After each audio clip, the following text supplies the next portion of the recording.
Any problem? দেখুন আমার গাড়িটা খারাপ হয়ে গেছে। লিফট দিতে হবে নিশ্চয়ই? জি জি। নো প্রবলেম, আসুন।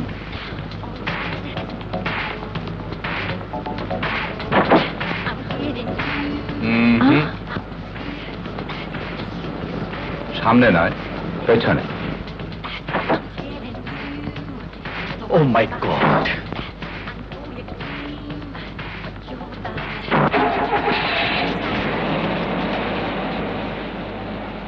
যা শালা, চলে গেল। যাই, মাকে গিয়ে পাশের খবরটা দেই। তোমার নাম? শারমিন। বাবা? আরিফ খন্দকার। আরিফ খন্দকার? মানে আপনি আমার বাবাকে চেনেন? চিনব না মানে? তার সঙ্গে আমার খুব ভালো সম্পর্ক ব্যবসার। তাহলে তুমি আরিফ খন্দকারের মেয়ে? বাহ বাহ, বেশ বেশ।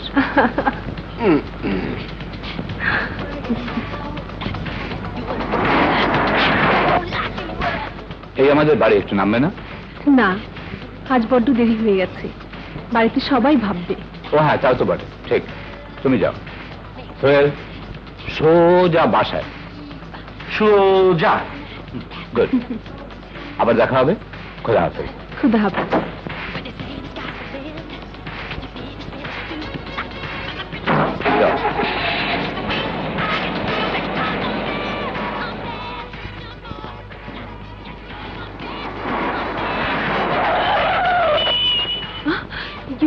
কি হলো?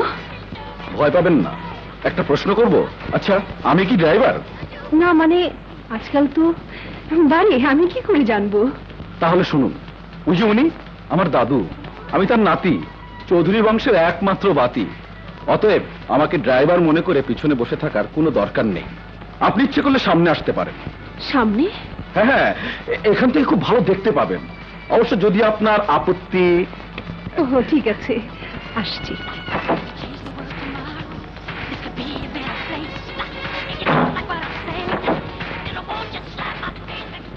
আজ আপনি যে বিপদ থেকে উদ্ধার করেছেন সেজন্য আপনাকে ধন্যবাদ। খুশি হলাম। আজকাল তো উপকারের কথা কেউ মনে রাখে না, অবশ্য আপনি একটু মানে ব্যতিক্রম।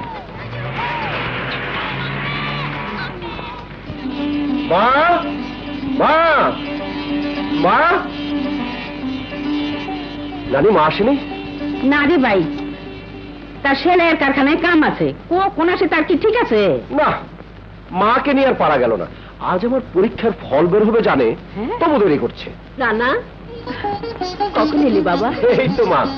মা, আজ তোমার স্বপ্ন সার্থক হয়েছে, তোমার সারা জীবনের কষ্টের ফল পেয়েছো। কি হয়েছে? আমি ফার্স্ট হয়েছি মা, আমি ফার্স্ট হয়েছি। বাবা, বিশ্বাস হচ্ছে না? সত্যি তোমার ছেলে ফার্স্ট হয়েছে। আর তোমার কোনো চিন্তা নেই, তোমার সেলাই কারখানায় কাজ করা বন্ধ, আমাকেও ছাত্র করাতে হবে না। আমি বিরাট চাকরি পাবো, আর তুমি পায়ের উপর পা দিয়ে বসে থাকবে। পায়ের উপর পা দিয়ে বসে থাকলে তোকে রেঁধে খাওয়াবে কে? কেন, চাকরানি রেখে নেবো। চাকরানি কেন? পারলে কাউরে বউরানি করে আনো। আহা, কি যে বেসুরা কথা বলো না নানি। আরে তোতিন ঘরে আনলে তুমি কি খুশি হবে? সতীন যদি হয় টুকটুকা, তাইলে আমার আপত্তি নাই। বুড়ির শখ কত। যারা না, হাত মুখ ধুয়ে আয়, খাবি। যাচ্ছি মা, আজ যা খিদে পেয়েছে না। পাগল ছেলে।